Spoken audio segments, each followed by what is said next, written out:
میں لگا رہتا ہے انسان، ہاتھ سے میرے اوپر پتھر نہ گرے، بجلی نہ گرے، تارے نہ ٹوٹیں، عمارت نہ گرے، آفتیں بلیات مجھ سے ٹلی رہیں، ناکامیاں پریشانیاں دکھ درد مجھ سے دور رہیں۔ یہ ایک محنت ہے جو ساری زندگی انسان کرتا ہے۔ پھر جب کوئی شعور کی زندگی گزارتا ہے تو پھر ایک احساس ہوتا ہے کہ کچھ کرنا ہے، مال حاصل کرنا ہے، دولت حاصل کرنی ہے، چیزیں حاصل کرنی ہیں، اور کچھ زندگی میں پانا ہے، پھر اس پہ لگ جاتا ہے۔ اور یہی محنت کرتے کرتے ایک وقت آتا ہے کہ یہ ساری محنتیں ختم ہو جاتی ہیں، اور پھر انسان بھی ختم اور اس کی داستان بھی ختم ہو جاتی ہے۔ اصل بات یہ ہے کہ یہ زندگی کے سفر میں کر کیا گیا تھا، یہ بات لکھی جا رہی ہے۔ اسی لاہور میں کتنے کروڑوں اربوں آئے اور پھر چلے گئے، اور کتنے آئے اور آج ان کا نشان نہیں ہے۔ بڑے شہرت یافتہ تھے، بڑے نامور تھے، اتنے نامور کہ لوگ ان کا نام سننے دیکھنے کو ترستے تھے۔ آج ان کا نشان نہیں، آج ان کا نام نہیں، آج ان کا ذرہ نہیں، آج ان کی حیثیت نہیں، کچھ بھی نہیں، کچھ بھی نہیں۔ وہ لوگ ہیں جن کو پتہ نہیں لوگ کون کون سی عنوانات دیتے تھے، بادشاہوں کا لقب دیتے تھے، سب مٹ گیا۔ ایک زندہ رہے گی چیز، اور وہ یہ رہے گی کہ یہ دعائیں تسبیح کی شکل میں، وظیفے کی شکل میں، کسی عمل کی شکل میں، یہ جو دعا ہے یہ فضاؤں میں، ہواؤں میں رہے گی، اور ہر آنے والی نسل کو اس میں سے حصہ ملتا رہے۔ بڑی اہم بات کہہ رہا ہوں، غور سے سمجھے اور اپنی سمجھ کو متوجہ کریں۔ جتنی دعائیں آپ مانگ کے جا رہے ہیں، سبحان ربی الاعلی سجدے میں دعا ہے، رکوع دعا ہے، اور رکوع کی تسبیح دعا ہے، اذان سننا دعا، اذان دینا دعا، اذان کا جواب دینا دعا، قرآن سننا دعا، قرآن کا پڑھنا دعا، یہ ساری چیزیں دعائیں ہیں۔ یہ دعائیں زمین اور آسمان کے درمیان کا یہ جو خلا ہے، اس میں معلق رہتی ہیں، محفوظ رہتی ہیں۔ زمین و آسمان کا یہ جو خلا ہے اس میں محفوظ رہتی ہیں، اس میں محفوظ رہتے ہیں۔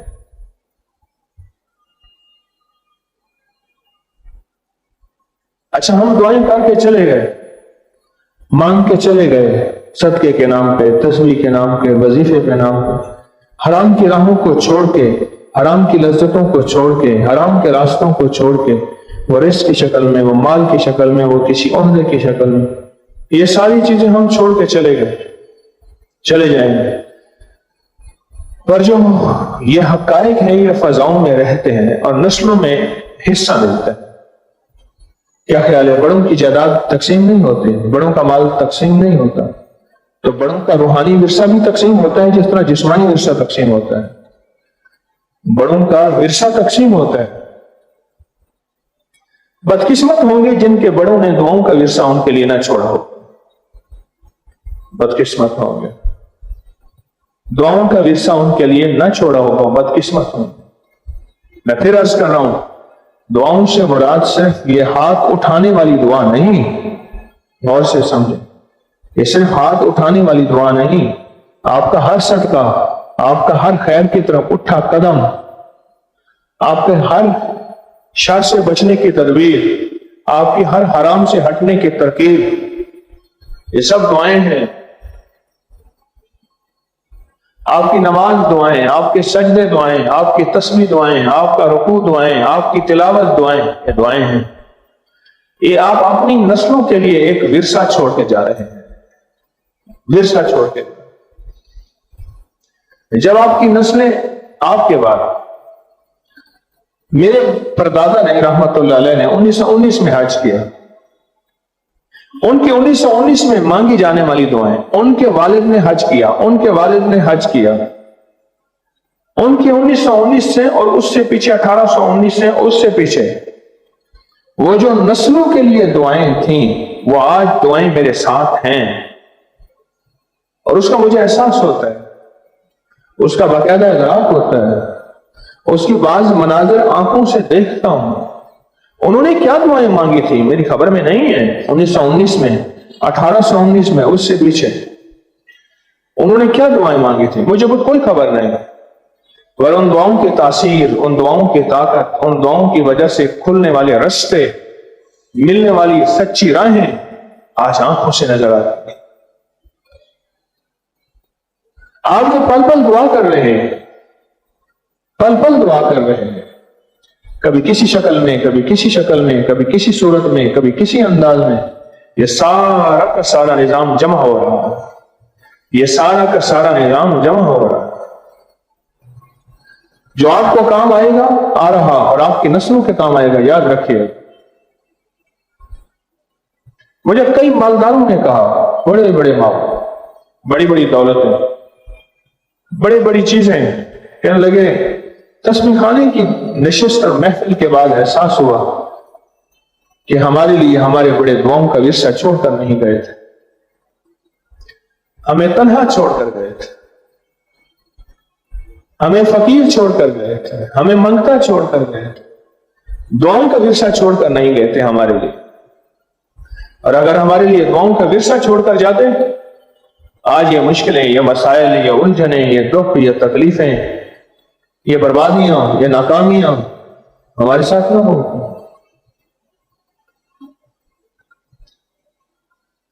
یاد رکھیے گا، کھائی جانے والی غذا، سنیں غور سے، جو آج آپ غذا کھا رہے ہیں، کھائی جانے والی غذا نسلوں میں منتقل ہوتی ہے، کیے جانے والے عمل نسلوں میں منتقل ہوتے. حضرت علی کرم اللہ وجہ کے پاس، حضرت عمر رضی اللہ عنہ کے پاس ایک کیس آیا. خاتون کہنے لگی کہ یہ شخص جو فوت ہو گیا، میں بھی اس کی بیوی ہوں، اس نے اپنی دوسری بیوی سے کی اطلاع میں نہیں دیا تھا، گواہ کچھ نہیں تھے، مر گئے تھے، کوئی اندراج وغیرہ رجسٹر تو ہوتے نہیں تھے. حضرت رضی اللہ عنہ کو سمجھ نہیں آ رہی تھی. انہوں نے حضرت علی کو فرمایا، حضرت علی کہ آپ اس کا فیصلہ کریں. اس بیوی میں سے بھی بیٹا تھا، اس بیوی میں سے بیٹا تھا. ایک وہ بیوی تھی جس کو سب کی خبر تھی، ایک وہ بیوی تھی جس کو کسی کی خبر نہیں تھی، بیٹا تھا. آپ نے دونوں بیٹوں کو دوڑایا، ایک پیچھے رہ گیا، ایک آگے چلا گیا، اور آپ نے فتویٰ دیا، فیصلہ کیا، یہ بھی بیٹا ہے، وہ جوانی کی اولاد تھی، یہ بڑھاپے کی اولاد تھا، اس لیے پیچھے رہ گئے. وہ جوانی کی اولاد، یہ بڑھاپے کی اولاد ہے، اس لیے پیچھے رہ گئے، کمزور ہے. آپ کی غذائیں آپ کی نسلوں میں منتقل ہوتی ہیں، قوتیں، طاقتیں، تدبیریں، عقلیں، نقش نئے نسلوں میں منتقل ہوتے ہیں. آپ کی غذائیں اگر نسلوں میں منتقل ہوتی ہیں تو کی جانے والی دعائیں بھی نسلوں میں منتقل ہوتی ہیں. ہوا اور فضا کے درمیان، آسمان اور زمین کے درمیان جو خلا ہے، یہاں ان کی برکات باقی رہتی ہے. اور اگر نسلوں کو حصے ملتے رہتے ہیں، کبھی صحت کی شکل میں، کبھی تمنگری کی شکل میں، کبھی رزق کی شکل میں، کبھی مال کی شکل میں، کبھی بیٹوں کی شکل میں، کبھی نصیب اور مقدر کی شکل میں، کبھی راحت اور رحمت کی شکل میں، کبھی عفو اور عافیت کی شکل میں، کبھی عطا اور شفقت کی شکل میں، یہ سارے کے سارے حصے ملتے رہتے ہیں. یہ سب حصے ملتے رہتے ہیں. کبھی نہ سوچئے گا کہ ہم نے جو دعا کی تھی ہماری دعا ناکام گئی. کبھی نہ سوچئے ہماری دعا ناکام گئی، کبھی نہ سوچئے گا یہ ہماری دعا کا اثر نہیں ہوا. نہ اور اگر کسی نے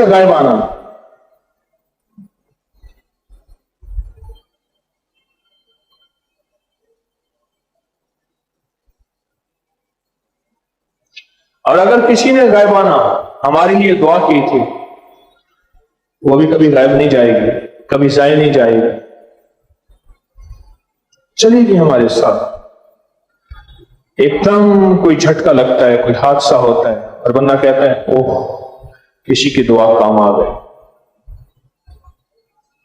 ایک دم کوئی ایسی چیز ہوتی ہے انہونی اور انسان گمان نہیں کرتا، انسان کہتا ہے اب کوئی ہاتھ کا دیا، کوئی صدقہ یا کوئی دعا کام آ گئی۔ ہاں فضاؤں میں موجود ہے سٹور سارا، کبھی 7 نسلوں میں جا کے ختم ہو جاتا ہے، کبھی 2 نسلوں میں جا کے ختم ہو جاتا ہے، کبھی 5 نسلوں میں جا کے ختم ہو جاتا ہے، کبھی 14 نسلوں میں، کبھی 21 نسلوں میں، کبھی 41 نسلوں میں چلتا رہتا ہے۔ اتنا تھوڑا سرمایہ اتنا نسلیں تھوڑا کھائیں گی، سرمایہ زیادہ نسلیں زیادہ کھائیں گی، سرمایہ زیادہ نسلیں زیادہ کھائیں گی۔ آپ کے اٹھے ہوئے قدم یہ دعا ہے، آپ کے درس میں آنا آپ کا، اور درس میں آ کے اپنی دل، دماغ، سوچ اور جذبوں کو متوجہ کرنا، یہ دعا ہے، یہ دعا ہے۔ آپ کا پل پل قیمتی یہ دعا ہے، اور آپ یہ نیکیاں، یہ دعائیں اور اس کی وجہ سے جو برکتیں ہیں جمع کر رہے ہیں، جمع کر کے آپ اپنی نسلوں کو سرمایہ اور ذخیرہ دے رہے ہیں، دعائیں کرتی ہیں نسلیں۔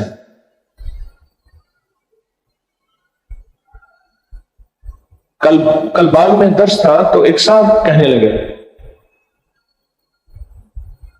دوپہر کا درس وہاں تھا، شام کا مظفر آباد میں تھا، ایک صاحب کہنے لگے آپ نے ایک دفعہ روٹی کا ٹکڑا دیا تھا دم کر کے، وہ روٹی کا ٹکڑا خشک، میں نے آٹے والے ڈرم میں ڈال دیا، کبھی آٹا ختم نہیں ہوتا۔ اس کے ساتھ دعا تھی، اس میں اعظم کا دم تھا، اس کے ساتھ دعا تھی، اس میں اعظم کا دم تھا، اس کے ساتھ تاثیر تھی، اس کے ساتھ کمال تھا۔ ایسے نہیں ہے۔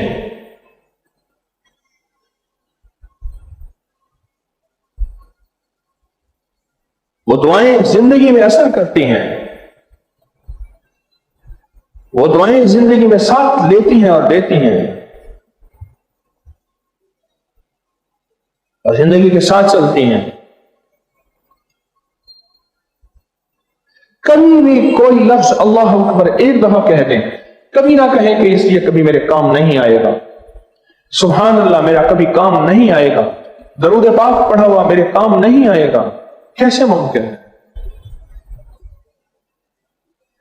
ایک چھوٹی سی چینی کی چٹکی تو اثر کرتی ہے کہ میرا شوگر میری تیز ہو گئی ہے، ایک چھوٹی سی چٹکی نمک کی تو اثر کرتی ہے میرا بلڈ پریشر تیز ہو گیا ہے، اس کا اثر نظر آتا ہے۔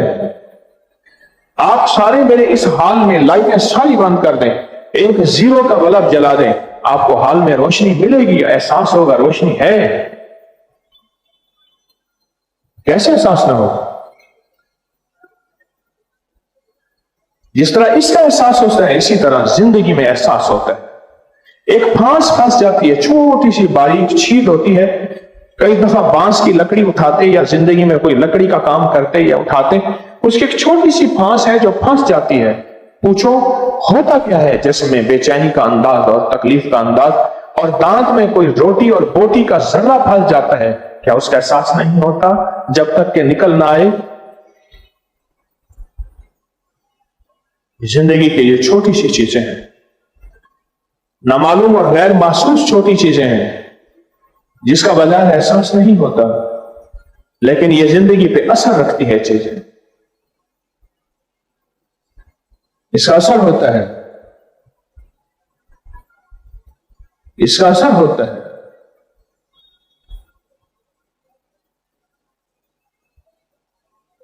سفر میں کی جانے والی دعائیں، مصیبت کے وقت کی جانے والی دعائیں، اور عمل، نیک عمل کسی کی مدد کر دی، کسی کی خدمت کر دی، کسی کو کھانا کھلا دیا، کسی کو صرف سلام کر دیا، بس سلام کر دیا. ہمیں پتہ نہیں چلتا کہ اس نے جو جواب دیا ہے اس وقت کیا قبولیت کی گھڑی تھی، کیا محبوبیت کی گھڑی تھی، کیا رحمت کی گھڑی تھی. اس نے کہا وعلیکم السلام، بس اتنا کہہ دیا کہ مولا تجھ پہ سلامتی بھیجے، اللہ تجھ پہ سلامتی بھیجے. بس یہ لفظ اس نے کہا اور اوپر سے فیصلہ ہو گیا. یہ لفظ اس نے کہا اور اوپر سے فیصلہ ہو گیا.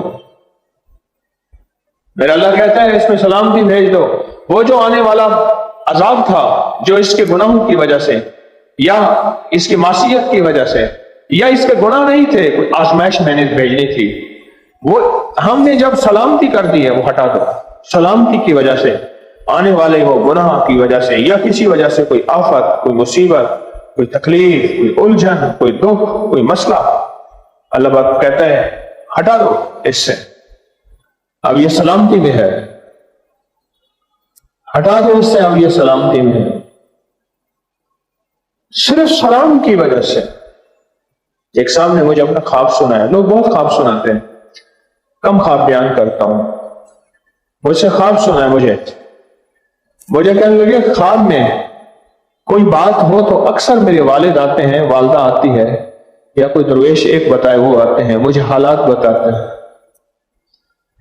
ایک دن میرے والد آئے، کہنے لگے بیٹا فلاں جگہ تو جا رہا تھا اور چاہتے ہوئے تیرا پاؤں پھسلا تھا اور تو سنبھل گیا تھا، اس وقت کسی کے سلام کا جواب تجھے کام آیا تھا، ورنہ اس وقت 3 جگہوں سے تیری ہڈی ٹوٹنی تھی.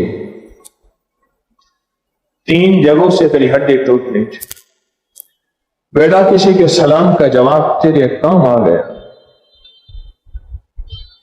وہ ایسا کوئی اللہ کا درویش یا نیک تھا جس نے تیرے پر سلام کہا اور سلام کیا اور تم نے سلام کا جواب دیا. سلام کا جواب دیا اس نے، اور اس کے سلام کا جواب تجھے کام آ گیا. عجیب بات ہے. ہمارے ارد گرد تو اللہ کرے دعائیں نہ ہٹ جائیں اور ہماری نسلوں کے ارد گرد دعائیں نہ ہٹ جائیں. یہ دعاؤں کا سرمایہ ساتھ رہے، چلتے رہیں گے، مچلتے رہیں گے، پھلتے رہیں گے، پھولتے رہیں گے، بڑھتے رہیں گے، سنبھلتے رہیں گے. اگر دعاؤں کا سرمایہ ہم سے چھوٹ گیا ہمارا سب کچھ ختم ہو جائے.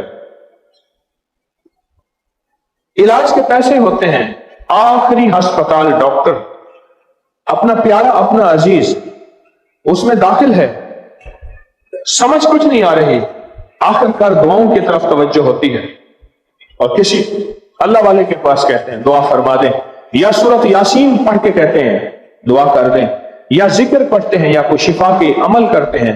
سرمایہ تو سب کچھ ہوتا ہے، مال، آخری درجے کی سائنس کا علاج، ساری دنیا کی احتیاطیں، پر حالت میں سنبھل نہیں رہی. آخر کیوں تمام مذاہب دعا کی طرف متوجہ ہوتے ہیں. کوئی مندر کی گھنٹی بجا کے، کوئی مندر کی چوکھٹ کو چھو کے، کوئی کالی دیوی کے چرنوں کو، قدموں کو چھو کے اور ان پہ پھول اور دان دے کے، اور کوئی کلیسا میں، کوئی چرچ میں، اور کہیں کوئی مسجد میں. یہ سارے ہیلے وہی ہیں کہ غیبی مدد کو پکارنا، ایسی غیبی اندیکھی مدد جو نظر نہیں آتی کل آ جاتی ہے، نظر نہیں آتی پر آ جاتی ہے. اس سارا اس کو پکارنا ہے. کیا میں آپ سوچیں آج ہم اس دنیا سے اچانک رخصت ہو جائیں، کیا ہم اپنے لیے، اپنی قبر میں، اپنے لیے، اپنی آخرت میں، کیا اپنی پل صراط کے لیے اور اپنی نسلوں کے لیے کوئی دعا کا سرمایہ چھوڑ کے جا رہے ہیں؟ مختلف چھوٹی چھوٹی نیکیوں کے شکل میں، چھوٹے چھوٹے عمل اٹھنے والے قدموں کی شکل میں، کیا ہم کچھ چھوڑ کے جا رہے ہیں؟ یہ سوال ہے. کیا ہم کچھ چھوڑ کے جا رہے ہیں؟ اپنی نسلوں کو فاقہ فاقہ، غربت، تنگدستی دے کے جا رہے ہیں، یا مال تو دے کے جا رہے ہیں اور ان سے چین اور سکون چھین کے جا رہے ہیں؟ جس سے مال نے ان کی زندگی کو بے چین، بے سکون اور برباد کر دیا، اس مال کا وہ کیا کریں گے؟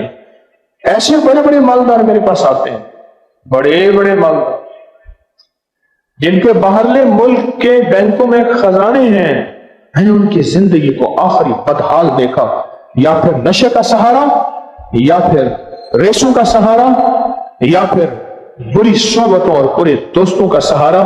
وہ کہتے ہیں میرے پاس غم مٹانے کے لیے کوئی راستہ نہیں ہے، کوئی ایسی زندگی جو زندگی آپ دے دیں اور جس زندگی میں چین ہو، سکون ہو، کوئی ایسی زندگی کا راستہ ہے؟ ایک دوست کہتے ہیں میں نے ایک ملک کے اندر ایک بندے کو کلمہ پڑھایا، کلمہ پڑھ کے نا اس نے اس دل پہ ہاتھ رکھا، کہتا ہے کیا ہوا؟ کہاں ایک جگہ خالی تھی بھر گئی ہے، ایک جگہ خالی تھی بھر گئی،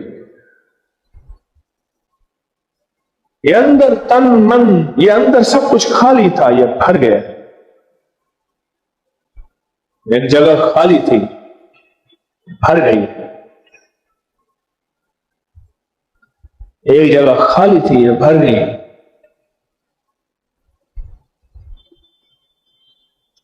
روحانی دنیا کے بغیر زندگی کا چین نہیں ہے، جس مذہب کو تلاش کریں کر لیں، اور روحانی دنیا اندیکھی طاقت کو دعوت دیں۔ میرا رب اندیکھی طاقت ہے، اس کی مدد اندیکھی طاقت ہے، اور اللہ کے حبیب کا نور اندیکھی برکت ہے، راحت ہے، رحمت ہے۔ اندیکھی دنیا میرے ساتھ ہو جائے۔ جنات کو کیوں تابع کرنے کی کوشش کرتے ہیں؟ جنات کو، اور جنات کے بارے میں کیوں ان کا جذبہ ہوتا ہے کہ جنات ہماری زندگی کے تابع ہو جائے؟ کیا وجہ ہے؟ ایک اندیکھی مدد۔ ہمارے ایک صاحب تھے، آج کو 14-15 سال سے زیادہ عرصہ ہو گیا، جب بھی مجھے خط لکھتے ہیں آخر میں ایک لفظ لکھتے ہیں، حمزات کا عاشق، حمزات کا متلاشی، کہ کسی طرح مجھے کوئی جن ایسا دے دیں جو میرے تابع ہو جائے، اور بس میں ہوں اور وہ جن ہو۔ کوئی حمزات ایسا ہو جو میرے کام کر دے اور میری مشکل میں میرا ساتھ دے اور میری الجھن میں میرا ساتھ دے۔ اندیکھی طاقت، اندیکھی قوت اور اندیکھی وجود کی تلاش کا نام دعا ہے۔ پھر سنیں، اندیکھی طاقت، اندیکھی قوت اور اندیکھے وجود کی تلاش کا نام دعا ہے، جو میری مدد کو پہنچے، جو میرے غموں کو ٹلوائے، جو میری مشکلوں کو حل کرائے، جو میری ناکامیاں ختم کرے، جو مجھے عزتوں کے تاج پہنائے، جو مجھے سرخرویوں کے سہرے پہنائے۔ وہ ایک طاقت کہاں سے ملے گی مجھے؟ اپنی نسلوں کے لیے وہ سرمایہ چھوڑ کے جانا ہے، ورنہ میری طرح جیسے میں کہہ رہا ہوں کہ میرے پاس ایسے ایسے مالدار آتے ہیں جن کے وڈیرے باپ دادا کی جاگیریں مال ہیں، پر زندگی کا چین نہیں ہے، سکون نہیں ہے، راحت نہیں ہے، کچھ بھی نہیں۔ مجھے ایک دفعہ ایک صاحب آئے، ابھی ہفتہ 2 پہلے، وہ بات کر رہے تھے اور رو رہے تھے، میں ٹیشو دے رہا تھا۔ میں نے کہا دیکھیے آپ مختصر بات کریں، پیچھے ملاقاتیوں کی لائن ہے، میں نے سب کو وقت دینا ہے۔ کہنے لگا ایسا ممکن نہیں، میں آپ کے پاس بیٹھا رہوں، مجھے یہاں سکون ملتا ہے جب سے میں یہاں آیا ہوں، اور چین ملتا ہے، آپ لوگوں کو دیکھتے رہیں۔ میں نے کہا ہر بندے کی اپنی رازداری ہوتی ہے۔ کہنے لگا باہر بیٹھ جاؤں آپ کی اسی کلینک میں؟ بالکل بیٹھ جاؤں۔ اگر میں روز آ کے بیٹھ جاؤں تو بالکل بیٹھ جاؤں، ضروری نہیں کہ روز آپ سے ملاقات ہو، لیکن آپ کو بیٹھ جانے کی اجازت ہے۔ کہنے لگا یہاں آتا ہوں اور کبھی کبھی آپ کے تسبیح خانے آتا ہوں، آ کے ایسے بیٹھا رہتا ہوں، پھر لیٹ جاتا ہوں، پھر دیوار سے ٹیک لگاتا ہوں، مجھے کلیجے میں، من میں، اندر میں ایک جذبے میں ٹھنڈک محسوس ہوتی ہے، ٹھنڈک، اور ٹھنڈک کا احساس ہوتا ہے، ٹھنڈک کا احساس ہوتا ہے۔ میں نے پوچھا کیوں؟ کہا کہ میرے والد وہ تھے، آپ جانتے تھے، نام سنا تھا مشہور؟ میں ہاں جانتا ہوں۔ اور کہا میرے دادا اور پھر میرے پردادا اور ان کے، اس کے پیچھے مجھے کہیں سے کوئی دعا نظر نہیں آ رہی، کسی شکل میں نیکی، عبادت، تسبیح، کوئی عمل، کوئی چیز مجھے نظر نہیں آ رہی، کہیں نظر پیچھے نہیں آ رہی، مجھے کچھ نظر نہیں آ رہا۔ مجھے کچھ نظر نہیں آ رہا، مجھے کچھ بھی نظر نہیں آ رہا کہ کچھ ہے یا نہیں، اس لیے میری زندگی بے چین اور بے سکون ہے۔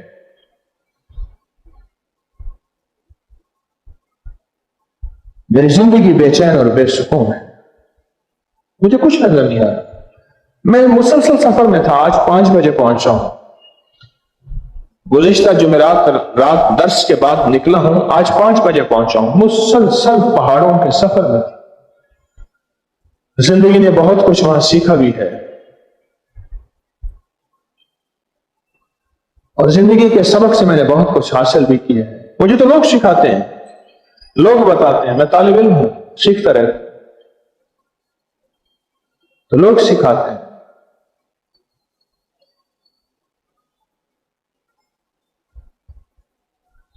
ہر فرد مجھے کوئی نہ کوئی زندگی کا سبق دیتا ہے، ہر پتھر، ہر لکیر، ہر راستہ، ہر منزل مجھے زندگی کا کوئی سبق دیتے ہیں، اور مجھے وہ سبق ملتے ہیں، سبق ملتے ہیں۔ لوگ مجھے ایسے ایسے مشاہدات اور تجربات بتاتے ہیں، اور بعض ایسے ہوتے ہیں کہ مجھے خود سیکھنے کو ملتا ہے۔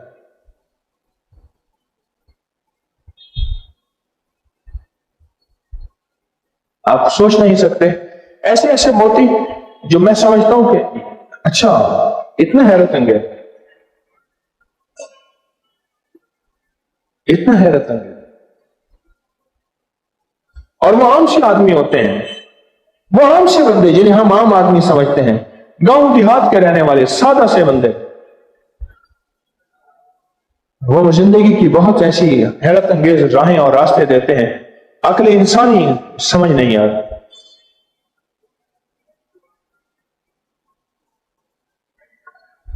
آج بہت عرصے سے ہمارا رابطہ تو تھا، لیکن ملاقات ہوئی آج، ان کی محبت تھی، ان کی چاہت تھی۔ آزاد کشمیر کے سابقہ وزیر اعظم، 2 دفعہ وزیر اعظم رہے، سردار عتیق احمد خان، سردار عبد القیوم خان صاحب کے بیٹے، بہت تفصیلی ملاقات، پوچھنے کو دل نہیں چاہتا تھا، میری آگے سفر دل نہیں چاہتا تھا۔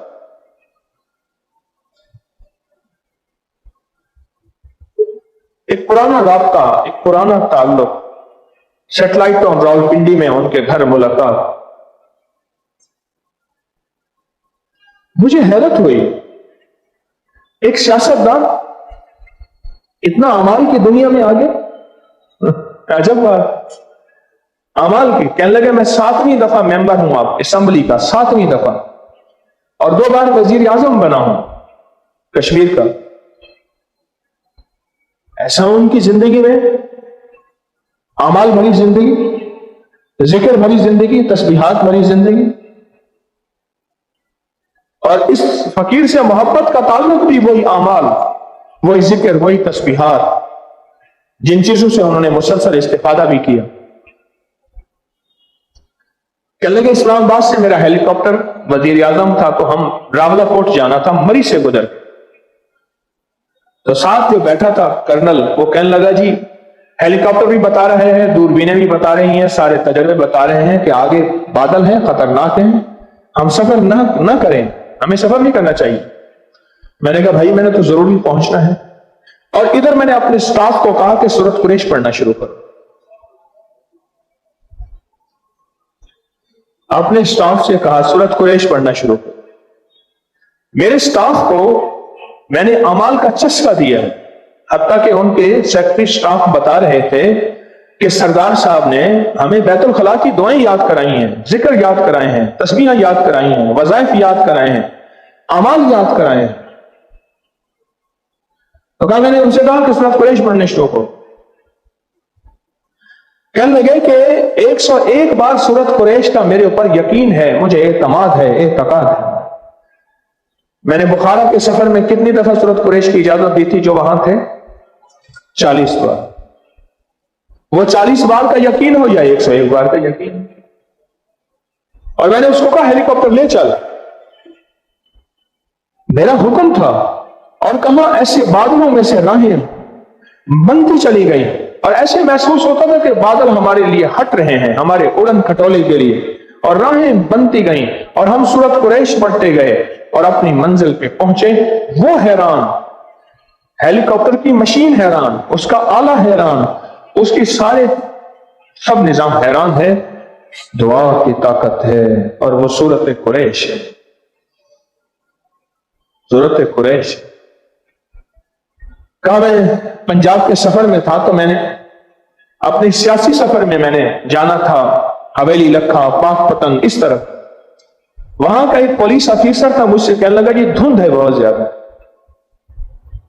اور ہم دھند میں سفر نہیں کر سکیں گے، جگہ جگہ حادثے ہیں، ایکسیڈنٹ ہیں۔ میں نے کہا چلو انشاءاللہ راہیں کھلیں گی۔ کہا میں نے سورۃ قریش پڑھنا شروع کر۔ کہا مجھے سورۃ قریش پہ، آج کی ملاقات ہے تقریباً 11 بجے دن کے، یہ سورۃ قریش پر اتنا اعتقاد ہے، اتنا اعتماد ہے، اتنا یقین ہے کہ بس ایسے جیسے کن فایا کن فایا کن، اور دھند ہٹتی گئی ہے۔ جگہ جگہ میں نے دیکھے حادثے ہیں، راہیں ملتی گئی سورۃ قریش۔ اور کہا کہ بعض غریب لوگوں کو ایسے مسائل کے ہارے مارے، ان کو، بعض غریب لوگوں کو میں سورۃ قریش بتائی، ان کو تو جو فائدہ ہوا وہ جس دکان میں جا کے بیٹھے اس دکان میں گاہکوں کی لائن لگ، ان کو تو جو فائدہ ہوا جس دکان میں جا کے بیٹھے اس دکان میں لائن لگ گئی گاہکوں کی، اور اس دکان کی سیل کہاں سے کہاں چلی گئی۔ میں حیرت سے اس بندے کی باتیں سن رہا تھا۔ میں نے کہا آپ کی پیدائش کب کی ہے؟ کہا 1955۔ والد صاحب مجاہد اول سردار عبدالقیوم خان 5 سال ہوئے فوت ہوئے۔ کہا کہ ہر سال چلا کرتے تھے 15 شعبان سے عید تک 2 چادروں میں احرام میں، اور کم سے کم خوراک کھاتے تھے، بھوکے رہتے تھے۔ اقتدار میں وہ کشمیر کے بادشاہوں کے باوجود بھی وہ اپنا چلا نہیں چھوڑتے تھے۔ کہا یہ میرا بیٹا بیٹھا ہے، یہ نیو یارک امریکہ میں جب میں گیا بیٹا پڑھتا ہے، میں اس کو سورۃ قریش بتا کے آیا، بیٹا مشکل ہو سورۃ قریش۔ کہا میں نے ایک جگہ افطار کرنا تھا روزہ، انہوں نے کہا بہت دور جگہ ہے ہم نہیں پہنچ سکیں گے، درمیان میں پلیں، ٹریفک بلاک۔ میں نے کہا پڑھو سورۃ قریش۔ 1 گھنٹہ پہلے پہنچ گئے، عقلیں حیران۔ کہنے لگے گاڑی کا پیٹرول ختم ہو جائے۔ او بھائی میں کسی نہیں ایک سیاسی آدمی کی بات بتا رہا ہوں، پیٹرول ختم ہو جائے، اپنی سوئی کی طرف نہ دیکھنا، گاڑی کی سورۃ قریش پڑھتے جانا، منزل میں پہنچ جاؤ گے۔ کہا یہ میرا بیٹا بیٹھا ہے، اس کی گاڑی خراب ہو گئی، میں اس کو سورۃ قریش بتایا، یہ سورۃ قریش 101 بار اس نے پڑھی، اور پتہ نہیں کتنی سینکڑوں میل یہ گاڑی چلاتا رہا۔ ورکشاپی کے پاس جب گیا وہ کہتا ہے ممکن نہیں کہ تیری گاڑی اتنا عرصہ چل گئی ہو۔ اس نے کہا چلی ہے، میں کہاں نیو یارک سے کہاں پہنچا ہوں۔ اس کی عقل دنگ ہے کہ اس بیماری میں، یعنی اتنے بڑے نقص میں، یہ گاڑی اتنا سفر کر سکتی ہے؟ ہاں کر سکتی ہے۔ دعاؤں کی طاقت ہے، دعاؤں کی تاثیر ہے، دعاؤں کا کمال ہے۔ کہا میٹر پہ دم کر دیں، اس کی تاثیر، گاڑی کے میٹر پہ دم کر دیں سورۃ قریش، اس کی تاثیر، کوئی ناممکن مسئلہ ہو، حل نہ ہو رہا ہو، اس کی تاثیر۔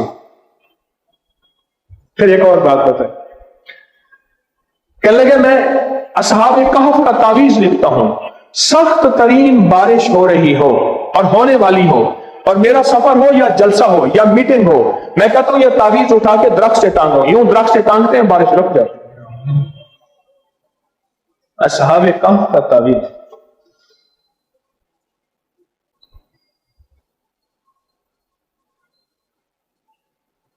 بسم اللہ الرحمن الرحیم۔ الہی بحرمت یملی خامق سلمینہ کشف و تطب یونس ادرافت یونس کشافت یونس یوانس بوس وقلبہم کتمیر۔ اصحاب کہف، اور کہا جس کو جس مقصد کے لیے تعویذ دیتا ہوں اس کا کام ہو جاتا ہے۔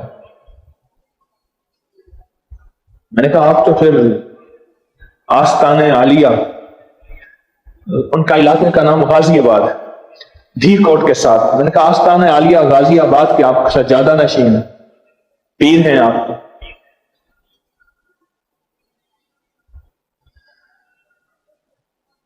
کہنے لگے جب میرے والد فوت ہوئے تھے جموں میں 7 روز تک سوگ منایا گیا تھا.